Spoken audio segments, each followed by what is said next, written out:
नमस्कार बच्चों, आज मैं आप लोगों के सामने अब कहाँ दूसरे के दुख में दुखी होने वाले नामक पाठ के लेखक निदा फाजली के लेखक परिचय लेके आई हूँ। ठीक है, उनके बारे में थोड़ा सा बताऊँगी आप लोगों को।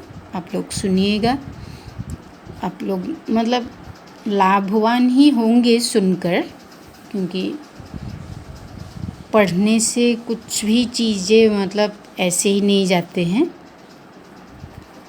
अब आप लोग थोड़ा सुनिए अच्छी तरह से। 12 अक्टूबर 1938 को दिल्ली में जन्मे निदा फाजली का बचपन ग्वालियर में बीता। निदा फाजली उर्दू की साठोत्तरी पीढ़ी के महत्वपूर्ण कवि माने जाते हैं।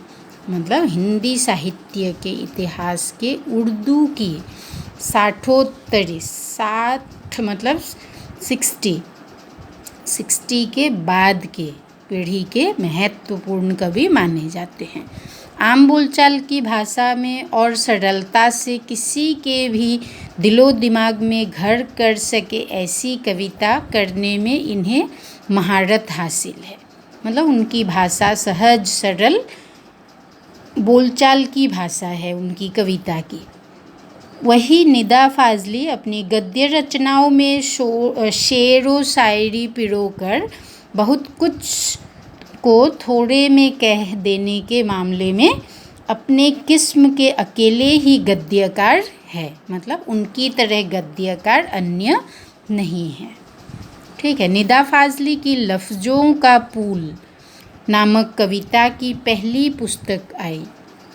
शायरी की किताब खोया हुआ सा कुछ के लिए 1999 मतलब 1999 के साहित्य अकादमी पुरस्कार से सम्मानित निदा फाजली की आत्मकथा पहला भाग दीवारों के बीच और दूसरा दीवारों के पार शीर्षक से प्रकाशित हो चुका है। देखिए, उनकी आत्मकथा जो है उसका पहला भाग जो है उसका नाम है दीवारों के बीच और दूसरा भाग जो है उसका नाम है दीवारों के पार। इन दिनों फिल्म उद्योग से संबद्ध है। यहाँ तमाशा मेरे आगे किताब में संकलित एक अंश प्रस्तुत है। मतलब उन्होंने जो लिखा है, जो गद्य अब कहाँ दूसरे के दुख में दुखी होने वाले नामक पाठ में तमाशा मेरे आगे नामक किताब में संकलित है, उसी का एक अंश है।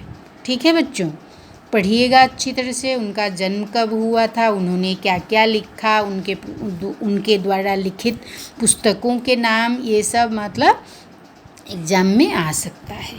ठीक है।